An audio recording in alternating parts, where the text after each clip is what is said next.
میرا نام ارحم ہے۔ ایک رات میری زندگی ہمیشہ کے لیے بدل گئی۔ میں ایک کرائے کے فلیٹ میں اکیلا رہتا تھا۔ ہر رات تقریباً 3 بجے میری آنکھ خود بخود کھل جاتی تھی، لیکن میں اسے معزز اتفاق سمجھتا تھا۔ ایک رات میری آنکھ پھر ٹھیک 3 بجے کھلی۔ اس بار کمرے میں عجیب سی خاموشی تھی۔ میں پانی پینے کے لیے باہر نکلا، لیکن جیسے ہی ڈرائنگ روم میں پہنچا میری نظر ایک ایسے دروازے پہ پڑی جو پہلے کبھی وہاں موجود نہیں تھا۔ کالا لکڑی کا دروازہ، زنگ آلودہ ہینڈل، اوپر سفید رنگ سے صرف ایک جملہ لکھا تھا: صرف ایک بار کھولو۔ میں حیرت سے چند لمحے اسے دیکھتا رہا۔ میں نے پورا گھر چیک کیا۔ یہ دروازہ واقعی پہلے کبھی نہیں تھا۔ دل کہہ رہا تھا کہ واپس چلا جاؤں، مگر تجسس مجھ پر حاوی ہو گیا۔ میں نے آہستہ سے ہینڈل پکڑا۔ دروازہ خود بخود چرچراتا ہوا کھل گیا اور سامنے مکمل اندھیرا تھا۔ اس لمحے مجھے اندر سے کسی بچے کی دھیمی آواز سنائی دی: براہ کرم مجھے باہر نکالو۔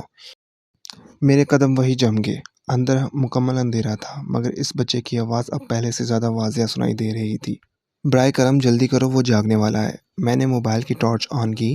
روشنی کی بریک سے لکیر اندھیرے کو چیرتی ہوئی آگے بڑھی، مگر چند قدم بعد جیسے ہی روشنی نکل لی گئی، مجھے پہلی بار محسوس ہوا اس دروازے کی دوسری طرف کی دنیا میرے فلیٹ کا حصہ نہیں تھی۔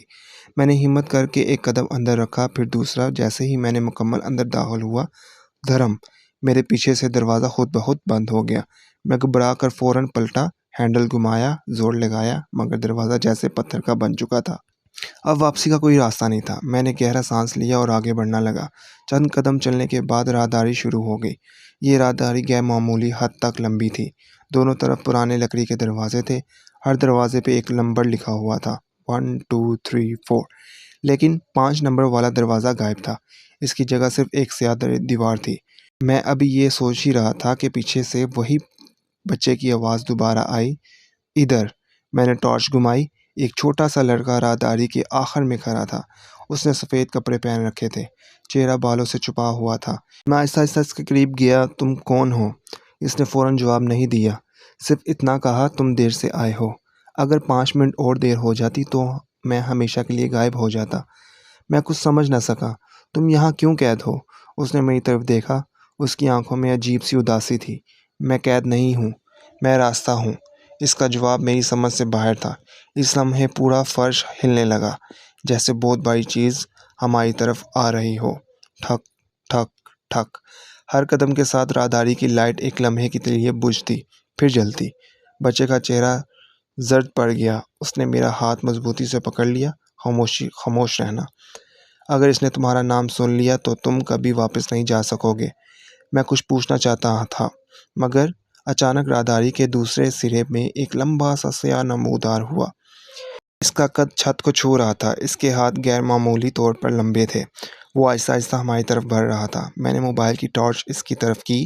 روشنی اس کے چہرے پہ پڑ گئی، مگر وہاں چہرہ تھا ہی نہیں، صرف سیاہ خلا، جیسے کسی نے انسان کا چہرہ مٹا دیا ہو۔ میری چیخ نکلتے نکلتے رہ گئی۔ بچوں نے فوراً میرا ہاتھ کھینچا اور دوڑے۔ ہم دونوں پوری طاقت سے راہداری میں بھاگنے لگے۔ پیچھے سے قدموں کی آواز تیز ہوتی جا رہی تھی: ٹھک ٹھک ٹھک۔ اچانک بچہ ایک دروازے کے سامنے رکا۔ دروازے پر صرف ایک لفظ لکھا تھا: یادیں۔ اس نے دروازہ کھولا۔ ہم دونوں اندر داخل ہوئے۔ یہ ایک پرانا بیڈ روم تھا۔ دیواروں پر درجنوں تصویریں لگی ہوئی تھیں۔ میں ایک تصویر کے قریب گیا۔ میری سانس رک گئی۔ وہ میری اپنی تصویر تھی۔ میں تقریباً 10 سال کا تھا۔ میرے ساتھ میرے والد کھڑے تھے، لیکن میرے والد کی تصویر پہ کسی نے سیاہی سے ایک بڑا سا کراس بنا رکھا تھا۔ میں حیرت سے بچے کی طرف مڑا: یہ تصویر یہاں کیسے آئی؟ بچے نے آہستہ سے کہا: کیونکہ تم پہلے بھی یہاں آ چکے ہو۔ یہ سنتے ہی میرے جسم میں سرد لہر دوڑ پڑی۔ میرے قدم جیسے زمین پر دھنسنے لگے۔ میری یادیں؟ میں نے بچے کی طرف دیکھا۔ تم کہنا کیا چاہتے ہو؟ اس نے دیوار پر لگی ایک پرانی گھڑی کی طرف اشارہ کیا۔ گھڑی کی تمام سوئیاں 3 پر رکی ہوئی تھیں۔ ہر رات جب گھڑی 3 بجتے ہیں، یہ دروازہ ایک ایسے انسان کو بلاتا ہے جو اپنی زندگی کا کوئی اہم لمحہ بھول چکا ہو۔ میں نے فوراً کہا: میں نے کچھ نہیں بولا۔ بچہ ہلکا سا مسکرایا: تمہیں یہی لگتا ہے، لیکن ذرا غور کرو، کیا تمہیں اپنی زندگی کا ہر دن یاد ہے؟ میں خاموش ہو گیا۔ اچانک مجھے احساس ہوا مجھے اپنی 10 سال کی عمر کے بعد تقریباً 2 مہینے بالکل یاد نہیں تھے۔ میں ہمیشہ سمجھتا تھا کہ یہ معمولی بات ہے، لیکن کیا واقعی بچے نے ایک پرانی لکڑی کی الماری کھولی؟ اندر درجنوں ڈائری رکھی ہوئی تھی۔ یہ ڈائری ہر کسی نہ کسی انسان کا نام لکھا تھا۔ اچانک میری نظر ایک ڈائری پر جا کر رک گئی۔ اس پر سنہری حروف میں لکھا تھا ارحم۔ میرے ہاتھ بے اختیار آگے بڑھے۔ میں نے ڈائری کھولی۔ پہلے صفحے پہ لکھا تھا اگر تم یہ پڑھ رہے ہو تو اس کا مطلب ہے تم واپس آ گئے ہو۔ میرا دل زور زور سے دھڑکنے لگا۔ اگلی سطر پر میرے ہاتھ کانپنے لگے۔ تم 10 سال پہلے بھی یہی دروازہ کھول چکے تھے۔ میں نے فوراً بچے کی طرف دیکھا۔ یہ جھوٹ ہے، اس نے دھیمی آواز میں کہا، پوری ڈائری پڑھو۔ میں نے اگلا صفحہ پلٹا۔ اس میں لکھا تھا اس رات تم اپنے والد کے ساتھ تھے۔ تم نے ضد کی تھی کہ دروازہ کھولو۔ انہوں نے تمہیں روکنے کی کوشش کی لیکن تم دروازے کے اندر چلے گئے۔ جب تم واپس آئے تو تم اکیلے تھے۔ میری سانسیں رک گئی۔ میرے ذہن میں اچانک ایک دھندلی سی تصویر ابھری۔ ایک پرانا گھر، بارش، میرے والد کا ہاتھ اور ایک سیاہ لکڑی کا دروازہ۔ میں نے زور سے سر پکڑ لیا۔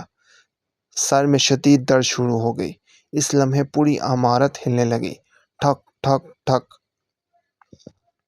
وہی بھاری قدموں کی آواز دوبارہ قریب آ رہی تھی۔ بچہ گھبرا گیا۔ اسے پتہ چل گیا ہے کہ تمہیں سب کچھ یاد آنے لگا ہے۔ میں نے پوچھا وہ آخر ہے کون؟ بچے نے کانپتی ہوئی آواز میں جواب دیا، اس دروازے کا محافظ۔ وہ کسی انسان کو اپنی یادیں واپس نہیں لے جانے دیتا۔ اچانک کمرے کی تمام تصویریں ایک ایک کر کے زمین پر گرنے لگی۔ کچک کچک کچک۔ ہر تصویر کے ٹوٹنے کے ساتھ کسی نہ کسی انسان کی چیخ سنائی دیتی تھی۔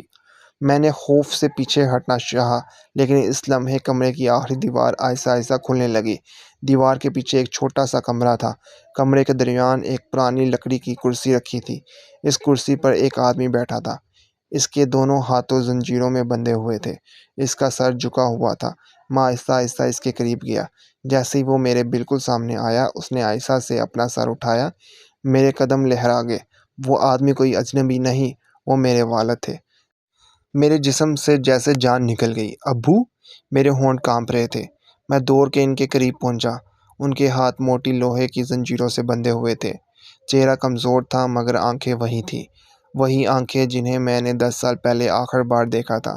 میری آنکھوں سے بے اختیار آنسو بہنے لگے۔ ابو آپ زندہ ہیں؟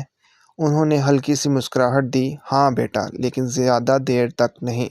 میں نے فوراً زنجیریں کھولنے کی کوشش کی مگر وہ ہل بھی نہیں سکے۔ میں نے پوری طاقت لگا دی، کوئی فائدہ نہ ہوا۔ ابو نے میرا ہاتھ پکڑا اور رک جاؤ، ان زنجیروں کو طاقت سے نہیں قربانی سے توڑا جا سکتا ہے۔ میں کچھ سمجھ نہیں پایا۔ کس قربانی کی بات کر رہے ہیں؟ انہوں نے گہرا سانس لیا۔ 10 سال پہلے جب تم نے یہ دروازہ کھولا تھا اس نے تمہیں اپنے ساتھ رکھنے کی کوشش کی۔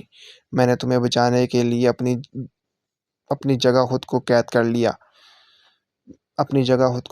لیا۔ میرے دل پر جیسے بجلی گری۔ اس کا مطلب آپ میری وجہ سے یہاں ہیں؟ انہوں نے خاموشی سے سر ہلا دیا۔ میری آنکھوں سے آنکھیں ہلنے لگے۔ میری آنکھوں سے آنسو بہنے لگے۔ اس لمحے پورا کمرہ زور سے ہلنے لگا۔ باہر سے وہی بھاری قدموں کی آواز تیزی سے قریب آنے لگی۔ دھم دھم دھم۔ اس بار ہر قدم کے ساتھ دیواروں پہ دراڑیں پڑ رہی تھیں۔ وہ بچہ دوڑتا ہوا کمرے میں داخل ہوا۔ اس کے چہرے پہ خوف صاف نظر آ رہا تھا۔ وہ آ گیا۔ میں نے مڑ کر دروازے کی طرف دیکھا۔ آہستہ آہستہ ایک بہت ہی لمبا سیاہ سایہ اندر داخل ہوا۔ اس کی لمبائی تقریباً 9 فٹ تھی۔ اس کے جسم سے سیاہ دھواں نکل رہا تھا۔ جہاں اس کا قدم پڑتا فرش سیاہ ہو جاتا۔ پہلی بار اس نے آواز نکالی، گہری، بھاری اور خوفناک۔ 10 سال بعد تم پھر واپس آ گئے؟ میں نے ہمت کر کے پوچھا، تم کون ہو؟ وہ چند لمحے خاموش رہا، پھر بولا، میں یادوں کا محافظ۔ جو بھی یہاں آتا ہے اپنی سب سے قیمتی یادیں میرے حوالے کر کے جاتا ہے، اور تم اب اپنی آخری یاد دینے آئے ہو۔ میں نے غصے سے کہا، میں کچھ نہیں دوں گا۔ وہ ہنسنے لگا۔ اس کی ہنسی سے پورا کمرہ لرز اٹھا۔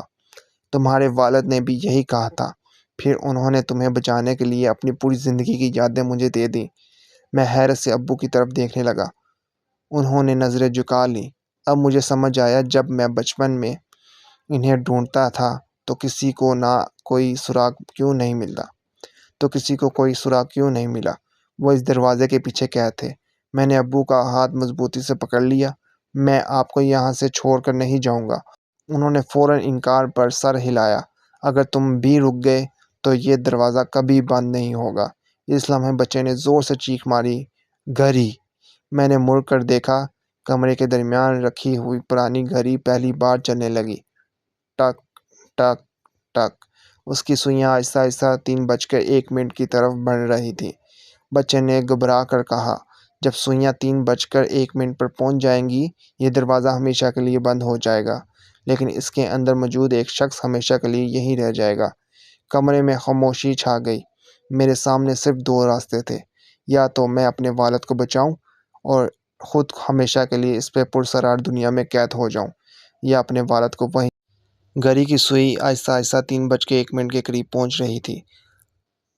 میرے دل کی دھڑکن سے زیادہ بھاری محسوس ہو رہی تھی۔ میرے والد خاموشی سے مجھ میں دیکھ رہے تھے۔ ان کی آنکھیں میں خوف نہیں تھا، میں صرف ایک باپ کی محبت تھی۔ انہوں نے آہستہ سے کہا، ارحم بیٹا، بعض اوقات کسی ایک انسان کو بچانے کے لیے کسی دوسرے کو جانا پڑتا ہے۔ میں نے فوراً سر ہلایا، نہیں، میں آپ کو دوبارہ نہیں کھو سکتا۔ انہوں نے مسکرا کر جواب دیا، تم مجھے پہلے ہی کھو چکے ہو، لیکن آج تم اپنی زندگی واپس لے سکتے ہو۔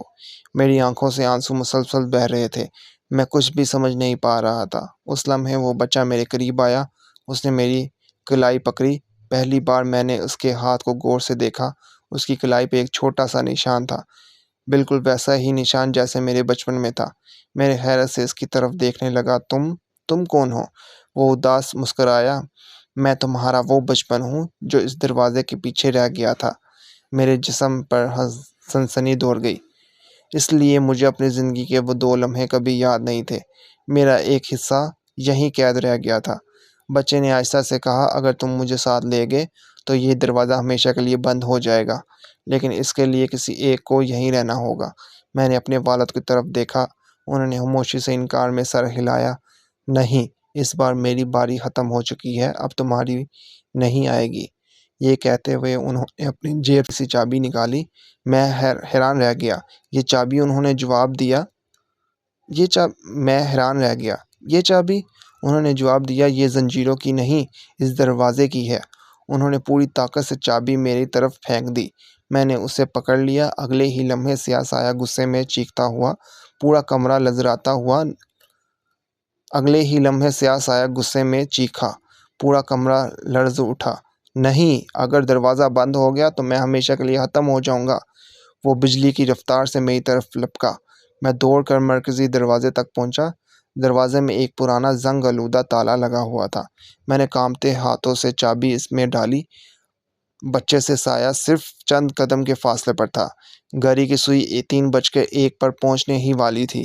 میں نے پوری طاقت سے چابی گھمائی، کڑائی، دروازہ زوردار آواز سے بند ہونے لگا۔ سایہ پوری طاقت سے چیخا، وہ دروازے تک پہنچا۔ اس نے اپنا ہاتھ دروازے کے درمیان ڈالنے کی کوشش کی، مگر دیر ہو چکی تھی۔ دھڑم! دروازہ مکمل بند ہو گیا۔ اس لمحے پورا اندھیرا سفید روشنی میں بدل گیا۔ میں نے آنکھیں بند کر لیں۔ جب میری آنکھ کھلی، میں اپنے فلیٹ کے ڈرائنگ روم پر فرش پہ پڑا تھا۔ صبح سورج کی روشنی کھڑکی سے اندر آ رہی تھی۔ میں نے فوراً گھڑی دیکھی تو 7:18 ہو چکے تھے۔ سب کچھ معمول کے مطابق تھا۔ وہ پراسرار دروازہ غائب ہو چکا تھا۔ میں نے پورا گھر دیکھا، کچھ بھی نہیں تھا۔ میں خاموشی سے صوفے پر بیٹھ گیا۔ کیا یہ سب خواب تھا؟ تبھی میری نظر میز پر پڑی۔ وہاں ایک پرانی زنگ آلودہ چابی رکھی تھی، وہی چابی جو میرے والد نے مجھے دی تھی۔ میری آنکھیں نم ہو گئیں۔ چند دن بعد میں اپنے بھائی گھر گیا۔ امی نے ایک پرانا صندوق میرے حوالے کیا، یہ تمہاری ابو کی چیزیں ہیں۔ میں نے صندوق کھولا، اندر ایک ڈائری رکھی تھی۔ آخری صفحے پہ صرف ایک جملہ لکھا تھا، اگر کبھی رات 3 بجے کوئی دروازہ نظر آئے، اسے مت کھولنا۔ ہر دروازے کسی کمرے کی طرف نہیں جاتا، کچھ دروازے انسان کی زندگی بدل دیتے ہیں۔ میں نے ڈائری بند کی، پہلی بار دل سے اپنے والد کے لیے دعا کی۔ آج اس واقعے کو 5 سال گزر چکے ہیں۔ وہ دروازہ دوبارہ کبھی نہیں نظر آیا، لیکن ہر سال صرف ایک رات ٹھیک 3 بجے میری ڈرائنگ روم کے دیوار سے کسی بچے کی بہت دھیمی آواز آتی ہے۔ شکریہ۔